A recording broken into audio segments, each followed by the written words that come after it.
بسم اللہ الرحمن الرحیم۔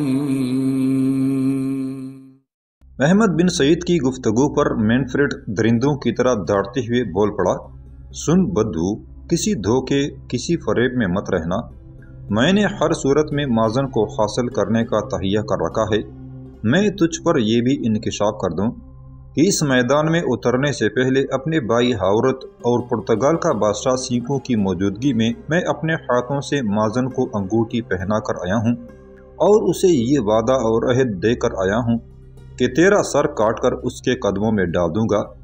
مقابلہ شروع ہونے سے پہلے انگوٹھی اس لیے ڈال کر آیا ہوں کہ اسے یہ اعتماد، یہ بھروسہ رہے کہ میں ہر صورت میں میدان جنگ میں تجھے زیر کروں گا، تیرا سر کاٹوں گا۔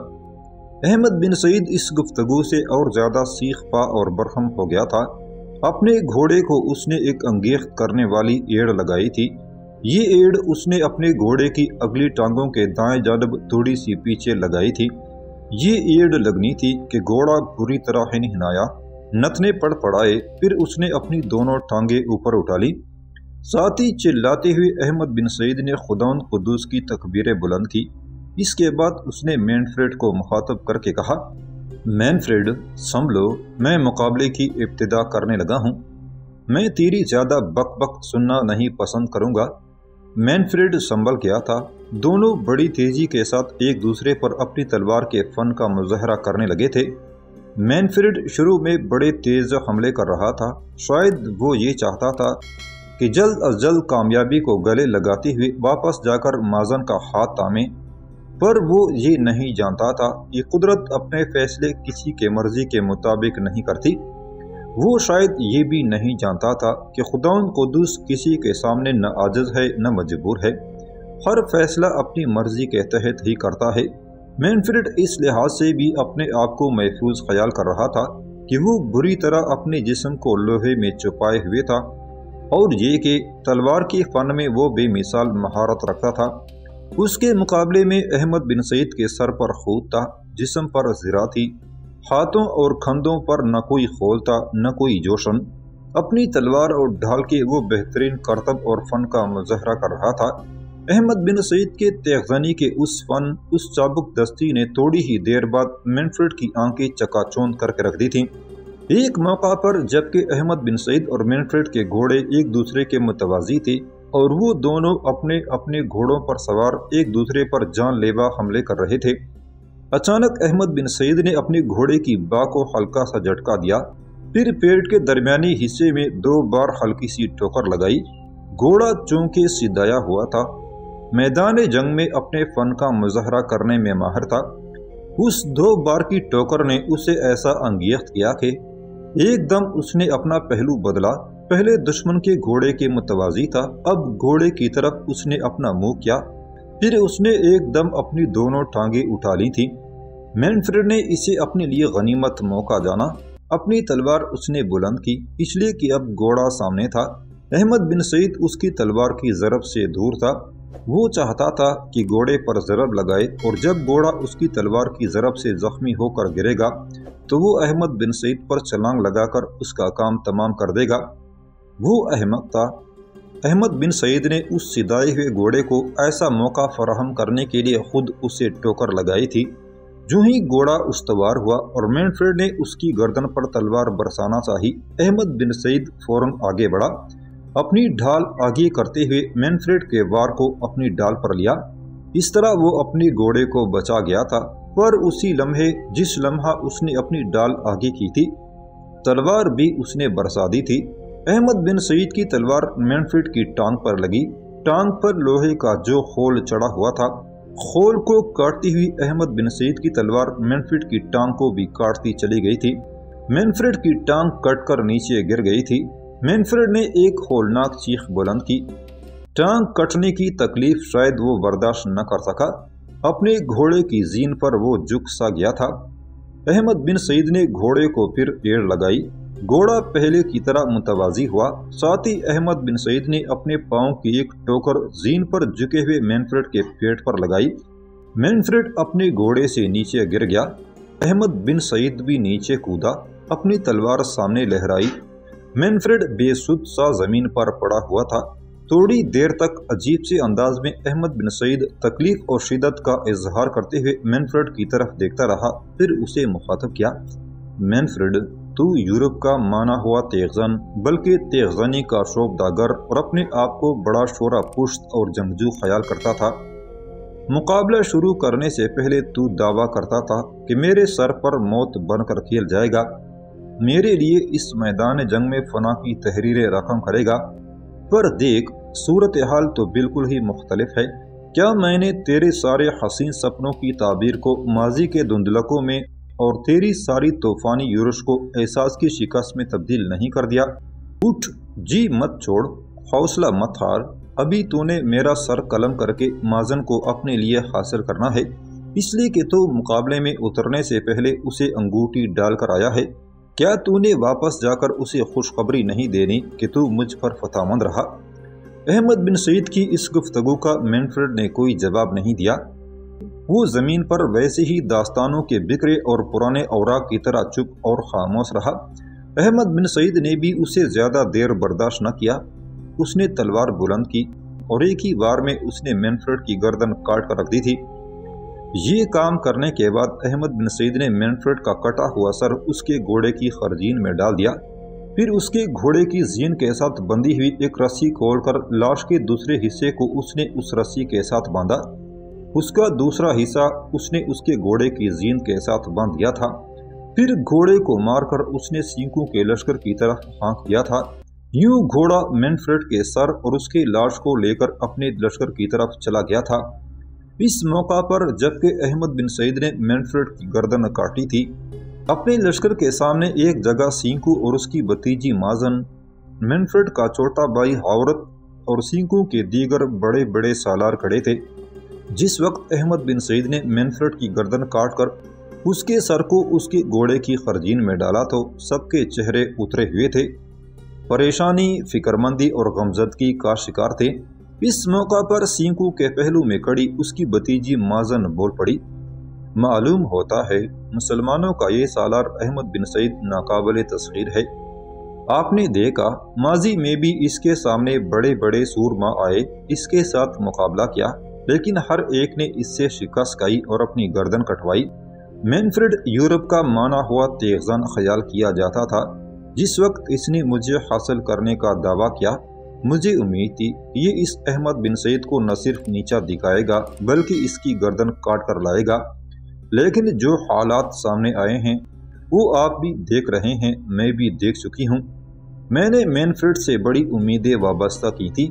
मुझे यकीन था कि ये मेरी शर्त पूरी करेगा और मुझे हासिल करने की कोशिश करेगा और इस अहमद बिन सईद का सर काट कर लाएगा। लेकिन आप देखते हैं इसका घोड़ा खुद इसका कटा हुआ सर लेकर हमारी तरफ आ रहा है। ऐ मेरे आप इस सिलसिले में क्या कहते हैं? माजन की इस गुफ्तगू का जवाब उसके चचा सींकू ने कुछ न दिया। उसकी गर्दन झुकी हुई थी, वो गहरी सोचों में गर्क था। कभी कभी वो निगाह उठाकर मैनफ्रेड के उस घोड़े को भी देख लेता था जो आहिस्ता आहिस्ता चलता हुआ लम्हा बलम्हा अपने लश्कर से करीब होता चला जा रहा था। अपने चचा को खामोश देकर माजन फिर बोल पड़ी, ऐ मेरे अब जबकि यूरोप का माना हुआ तेगजन मैनफ्रेड भी अहमद बिन सईद के मुकाबले में नाकाम रहा है, तो मैं आज आप लोगों के सामने अपने इस ऐलान को वापस लेती हूँ कि जो अहमद बिन सईद को नीचा दिखाएगा मैं उसका हाथ थाम लूँगी, उसे अपनी ज़िंदगी का साथी बना लूँगी, इसलिए कि मैं समझती हूँ इस अहमद बिन सईद को नीचा दिखाना नामुमकिन है। लिहाजा मैं मजीद अपने सूरमा इसके हाथों मरवाना नहीं चाहती। अपनी भतीजी माजन की इस गुफ्तगू का जवाब सींकू देना ही चाहता था। इसी दौरान मैनफ्रेड का छोटा भाई हावरत बोल पड़ा। उसने सींकू को मुखातब करके कहना शुरू किया था, अजीम सींकू, हालात का जबर इस कदर फैल गया है कि मुसलमानों की इस सालार ने मेरे भाई मैनफ्रेड को कत्ल कर दिया। हालांकि जिस वक्त मेरा भाई मैदान में उतरा था तो मुझे 100% यकीन था कि मुसलमानों का ये सालार मेरे भाई के सामने चंद लम्हे भी न निकाल सकेगा, इसलिए कि आज तक जितने भी तेगजनी के मुकाबले हुए मेरे भाई ने लम्हों के अंदर वो सारे मुकाबले जीत लिए। हैरत की बात है कि मेरा भाई इस मुसलमान सालार के सामने थोड़ी देर भी टिक नहीं सका और इसे उसने खून में नहला कर रख दिया। اب جب کہ میرا بھائی مر چکا ہے، اپنے بھائی کے قتل کا انتقام لینے کے لیے میرے ذہن میں ایک ترکیب ہے، بشرط یہ کہ آپ اور آپ کی بھتیجی مازن میرے ساتھ تعاون کریں۔ اس موقع پر چونکتے ہوئے سینکو اور اس کی بھتیجی مازن نے حورت کی طرف دیکھا۔ دونوں کچھ پوچھنا ہی چاہتے تھے کہ حورت پھر بول پڑا، یہ بات تو طے ہے کہ تیغزنی میں اس مسلم سالار کا مقابلہ نہیں کیا جا سکتا۔ حالات کو دیکھتے ہوئے چاہیے تو یہ تھا کہ جس طرح اس سالار نے میرے بھائی مینفرڈ کو انفرادی مقابلے میں شکست دی ہے اور اس کا سر کاٹا ہے، اپنے بھائی کا انتقام لینے کے لیے مجھے انفرادی مقابلے کے لیے جانا چاہیے تھا، لیکن میں ایسا نہیں کروں گا، اس لیے کہ مینفرڈ انفرادی مقابلے میں اس کا مقابلہ نہیں کر سکا تو میں اس مسلم سالار کا سامنا بھی نہ کر پاؤں گا، اس لیے کہ اپنے بھائی مینفرڈ کے مقابلے میں تیغنی کے فن میں بہت پیچھے اور بہت کم ہوں۔ اب جو ترکیب میرے ذہن میں آتی ہے اسے استعمال کرتے ہوئے ہم مسلمانوں کے اس سالار کو یا تو زندہ گرفتار کر سکتے ہیں، یا ایسا نہ کر سکے تو کم از کم اس کی گردن ضرور کاٹ سکتے ہیں۔ مازن بڑی بے چینی سے حورت کی طرف دیکھ رہی تھی۔ حورت شاید ابھی اپنی بات مکمل نہ کر پایا تھا کہ مازن بیچ میں بول پڑی، حورت گفتگو کو طول نہ دو، جو ترکیب تمہارے ذہن میں ہے اسے کہو، اگر وہ قابل عمل ہوئی تو ضرور اسے عملی جامہ پہنانے کی کوشش کی جائے گی۔ اس پر حورت پھر بول پڑا، بات یہ ہے کہ لشکر کا وہ حصہ جس نے جنگ کے دوران میرے بھائی مینفرڈ کی کمانداری میں رہنا تھا اسے میری سرکردگی میں دیا جائے، مازن کو بھی میرے ساتھ کر دیا جائے۔ آپ دیکھتے ہیں مسلمانوں کا سالار جس کا نام احمد بن سعید ہے، جس نے میرے بھائی کو قتل کیا ہے، وہ اپنے لشکر کے درمیانی حصے میں رہ کر جنگ کرنا چاہتا ہے۔ عظیم سینگ کو میں اور مازن اپنے حصے کے لشکر کے ساتھ آپ کے قلب لشکر میں رہیں گے۔ ہم خاص طور پر احمد بن سعید اور اس کے محافظوں کو نشانہ بنانے کی کوشش کریں گے۔ میں اپنے چند جاننثاروں کے ساتھ احمد بن سعید کی طرف بڑھوں گا، میرے ارد گرد میرے لشکری احمد بن سعید کے محافظوں اور اس کے لشکریوں سے ٹکرائیں گے، اور میں اپنی 3 بہترین تیغزنوں کے ساتھ احمد بن سعید کا رخ کروں گا۔ اول تو میں اسے زندہ گرفتار کرنے کی کوشش کروں گا، اگر ایسا نہ ہو سکا تو اس کی گردن ضرور کاٹوں گا۔ اس دوران مازن کا کام یہ ہوگا کہ یہ اس سلسلے میں مجھ سے تعاون کرے۔ اگر میں احمد بن سعید کے قریب پہنچ جاؤں اور اس کے لشکری مجھ پر امڑنا چاہیں تو یہ اپنے حصے کے لشکر کے ساتھ مسلمانوں کے اس دباؤ کو روکے۔ اس طرح احمد بن سعید کا سر کاٹنا یا اسے زندہ گرفتار کرنا میرے لیے آسان تر ہو جائے گا۔ حورت کی اس ترکیب پر سینکو خوش ہو گیا تھا، تاہم مازن کے چہرے پر کسی قسم کا اظہار نہ تھا، وہ پہلے کی طرح سنجیدہ تھی۔ اس موقع پر سینکو بول پڑا، حورت تمہاری ترکیب، تمہاری تجویز اچھی ہے، اس پر عمل بھی کیا جا سکتا ہے۔ اگر تم مسلمانوں کے سالار کی گردن کاٹو یا اسے زندہ گرفتار کر لو تو میرا خیال ہے میری بیٹی مازن تمہیں اپنانے پر تیار ہو جائے گی، تمہیں اپنی زندگی کا ساتھی بنا لے گی۔ اس لیے میں سمجھتا ہوں کہ اگر تم ایسا کر لو تو جو کام تمہارا بھائی مینفرڈ نہ کر سکا وہ تم کرنے میں کامیاب ہو جاؤ گے۔ سینکو کی اس گفتگو کا جواب حورت دینا ہی چاہتا تھا کہ جٹ سے مازن بول پڑی، اے میرے اب ایسا نہیں ہو سکتا، میں اپنا اعلان واپس لے چکی ہوں، اب جو چاہے مسلمان سالار کی گردن کاٹتا رہے یا اسے زندہ گرفتار کرتا رہے، میں کسی سے شادی نہیں کروں گی، یہ میرا آخری اور پختہ اعلان ہے۔ مازن کا یہ جواب سن کر سینکو اور حورت شرمندہ اور خجل سے ہو گئے تھے۔ حورت نے پھر سینکو سے کہا، اگر اس تجویز میں آپ اور مازن میرے ساتھ تعاون کرتے ہیں تو میں آپ کو یقین دلاتا ہوں ہر صورت میں میں اس مسلم سالار کی گردن کاٹوں گا یا اس کو زندہ گرفتار کر لوں گا، اس لیے کہ ان 2 کاموں سے ایک کو سر انجام دینا اب میری ضد اور زندگی کا ہدف بن کر رہ گیا ہے، اور میں ہر صورت میں ایسا کر دکھاؤں گا۔ اس موقع پر حورت کی گفتگو کا جواب سینکو دینا ہی چاہتا تھا کہ مینفرڈ کا گھوڑا اس کی لاش کو لے کر لشکر کے قریب آ گیا تھا۔ سب آگے بڑھے اور اس سے بندھی ہوئی مینفرڈ کی لاش کو کھولا، اس کے کٹے ہوئے سر اور لاش کو لے کر وہ تینوں بڑے احترام کے ساتھ لشکر کے پشتی حصے کی طرف لے جا رہے تھے۔ احمد بن سعید ایک فاتح کی حیثیت سے اپنے گھوڑے کو بگاتا ہوا جب اپنے لشکر کے قریب آیا تو لشکر کے وسطی حصے کے سامنے قراقوش اور حسان بن زرار جمع ہو گئے تھے۔ جو ہی وہ دونوں کے قریب آیا दोनों अपने घोड़ों से उतर गए। उन्हें देखते हुए अहमद बिन सईद अपने घोड़े से उतर गया। फिर पहले कराकोश भागा। अहमद बिन सईद को लिपटाते हुए कई बार उसकी पेशानी पर लंबे और तवील बोसे दिए थे। जब कराकोश अलहदा हुआ तो ऐसे ही बगरगीर होकर हसन बिन ज़रार अहमद बिन सईद की पेशानी पर बोसे देने लगा था। इस मौका पर कराकोश ने अहमद बिन सईद को मुखातब करके कहना शुरू किया, अमीर मोहतरम, कसम खुदाउन कुद्दूस की, आपने साबित कर दिया है कि यूरोप का कोई भी सूरमा आपके सामने चंद लम्हों से ज़्यादा ठहर नहीं सकता। हमारे मुखबर पहले ही इत्तला दे चुके थे कि मैनफ्रेड आपके मुकाबले में आएगा, और उन्होंने ये भी वाज़े कर दिया था कि मैनफ्रेड तलवार के फन में यकता उल आसानी है। पर आपने जिस आसानी के साथ उसे अपने सामने ज़ियर किया, या अमीर, ये वाक़या अहले यूरोप ही नहीं, अल्फांसो और सिंकू के लश्करियों पर भी एक हैबत, एक दबदबा तारी करके रख देगा। अब उन्हें यकीन है कि मुसलमानों के सालार अहमद बिन सईद को अपने सामने ज़ियर करना उनके बस की बात नहीं है। कराकोश जब खामोश हुआ तो ऐसी ही और इसी किस्म के अल्फाज में हसन बिन ज़रार भी अहमद बिन सईद की तारीफ कर रहा था। जवाब में अहमद बिन सईद मुस्कुराता रहा। जब हसन बिन ज़रार खामोश हुआ तो वो बोल पड़ा, अब तुम दोनों भाई ये फजूल में मेरी तारीफ कर रहे हो, इसको बंद करो, इसलिए कि थोड़ी देर तक दुश्मन जंग की इब्तिदा करने वाला है और इसका हमें सदेबाब करना है। अपने लश्करियों तक बड़ी राजदारी के साथ मेरा ये पैगाम पहुंचा दो कि जंग की इब्तिदा कुछ इस तरह होगी कि दुश्मन जिस वक्त हम पर हमला आवर होने के लिए आए तो उसका मुकाबला सिर्फ मैं अपने हिस्से के लश्कर के साथ करूंगा। कराकोश और हसन बिन ज़रार, तुम दोनों के लश्कर और ही किरदार अदा करेंगे। कराकोश, खसूसियत के साथ तुम और हसन अमूमियत के साथ जानते होगे कि सिंकू और अल्फांसो की जंग का तरीक़ाकार माजी में ये रहा है कि अमूमन वो अपने क़ल्बे लश्कर को पहले आगे बढ़ाता है और मुसलमानों पर ज़रब लगाकर उनकी ताकत और क़ुव्वत का अंदाज़ा लगाने की कोशिश करते हैं। इसके बाद एकदम मेमना और मैसरा का हमला करवाते हैं। इसके बाद जो लश्कर उन्होंने पुष्ट की तरफ रखा हुआ होता है उसे भी आहिस्ता आहिस्ता अगली सफ़ों की कमी दूर करने के लिए आगे लाते जाता है। बस हम उनके इन्हीं तरीक़ा कार से फ़ायदा उठाएंगे।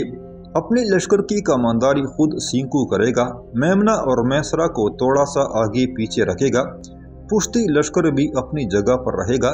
इस तरह जब सिंकू अपने क़ल्बे लश्कर को लेकर हमारी तरफ पेशकदमी करेगा तो उसके क़ल्बे लश्कर का सिर्फ अगला हिस्सा ही नहीं, दायां बायां हिस्सा भी खाली हो जाएगा, इसलिए कि मेमना और मैसरा थोड़े से पीछे रहेंगे। अब हमारा तरीका कार ये होगा कि मैं सिंकू के लश्कर के क़ल्ब को रोकने की कोशिश करूँगा, जिसमें खुद सिंकू होगा। कराकोश और हसन बिन ज़रार, तुम दोनों अपने लश्कर के साथ मेरे बाद जंग की इब्तिदा करना। जब तुम देखो कि सिंकू अपने लश्कर के साथ पूरी तरह मेरे साथ उलझ गया है और उसका दायां बायां पहलू अभी नंगा है, उसके मेमना और मैसरा दोनों अभी थोड़े से पीछे हैं, तो अपने लश्करियों के साथ तुम सिंकू के लश्कर के दाएं और बाएं अतराफ से एक साथ ऐसी तीर अंदाजी करना कि क़ल्ब के अक्सर हिस्से को छेद कर रख देना। अब अपने छोटे सालारों को समझा दो कि बड़ी राजदारी के साथ अपने लश्करियों को समझा दें कि जिस वक्त दुश्मन हमले की इब्तिदा करे तुम दोनों के लश्करियों ने बिल्कुल पुरसकून रहना है। जब दुश्मन मेरे साथ उलझ जाए तो कराकोश, तुम सिंकू के लश्कर के बाएं तरफ, हसन बिन ज़रार, तुम उसके दाएं जानब होना। लश्करियों को अभी से समझा दो कि अपनी ढालें अपने गलों में लटका लें, अपनी तलवारों को अपनी ज़ीन के साथ उस जगह रखें जहां वो बड़ी आसानी और तेज़ी के साथ उस पर अपनी गिरफ्त कर सकें। अपनी कमानों और अपने तीरों को अपने सामने रखें और जो ही तुम हमला आवर होने की आवाज़ दो तो तुम दोनों के लश्कर दाएं बाएं से ऐसी तीर अंदाजी करें कि उसके क़ल्ब को छेद कर रख दें। इतनी देर तक मुझे उम्मीद है कि उसके सामने के लश्कर को मैं भी रगेद कर रख दूंगा। यूं क़ल्बे लश्कर के अंदर एक अफरा तफरी बर्पा होगी। मेरा ख्याल है ऐसी हलचल के बाद सिंकू के पूरे लश्कर में उस्तवारी और तंजीम न रहेगी।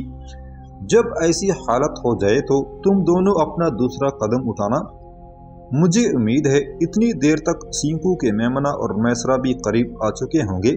फिर तुम अपनी तीर अंदाजी का रुख उनकी तरफ करना और उनकी अगली सफ़ों को छेद कर रख देना। इसके बाद तुम मेरी तरफ से तकबीर का इंतज़ार करना।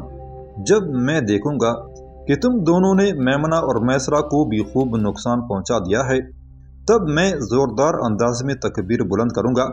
मेरे बाद मेरे लश्कर के छोटे सालार भी और उनके पीछे पूरे लश्करी खुदाउंद कुदूस की तकबीर का नारा बुलंद करेंगे। ये तुम दोनों के लिए इशारा होगा कि तीर अंदाजी तर्क करके दुश्मन पर अपनी तलवारों और ढालों की पूरी कुव्वत के साथ ज़रब लगाई जाए। और इस मौका पर जब मेरे लश्कर में तकबीरें बुलंद हों तो तुम्हारे लश्कर में भी तकबीरें बुलंद होनी चाहिए, ताकि पूरे लश्कर में नया जोश और जज्बा उभरे और इसी जज्बे के तहत हम सिंकू के लश्कर को रगेते हुए आगे निकल जाएं। मुझे उम्मीद है कि हम अगर ऐसा करने में कामयाब हो गए तो इन मैदानों में सिंकू की शिकस्त यकीनी हो जाएगी। यहाँ तक कहते कहते अहमद बिन सईद को रुक जाना पड़ा, इसलिए कि सिंकू ने अपने लश्कर को हमला आवर होने के लिए आगे बढ़ाया था। सिंकू के लश्करी मुसलमानों की तादाद को अपने मुकाबले में बहुत कम देखते हुए मुसलमानों पर हमला आवर होने के लिए कुछ इस तरह आगे बढ़े थे जैसे वो गुमगश्ता खुशियाँ तलाश करने के लिए बेचैन शरारों के खराश की सूरत अख्तियार करने लगे हों। फिर देखते ही देखते अहमद बिन सईद के अंदाजों के ऐन मुताबिक पहले सिंकू का कल्ब लश्कर आगे बढ़ा, जिसकी कमानदारी खुद सिंकू कर रहा था और उसके साथ माजन कारियन के अलावा अहमद बिन सईद के हाथों मरने वाले मैनफ्रेड का भाई हावरत कर रहे थे। कराकोश और हसान बिन जरार के लश्करी बिल्कुल पुरसकून थे। अहमद बिन सईद ने अपने लश्कर के हिस्से को थोड़ा सा आगे बढ़ाया। फिर थोड़ी ही देर बाद सिंकू अपने कलब के साथ अहमद बिन सईद के लश्कर में तूफानी मौजों की तरह हमला आवर हो गया था। अहमद बिन सईद ने भी जवाबी कार्रवाई की। वो सिंकू के लश्कर पर मौत की तरह टूट पड़ा था।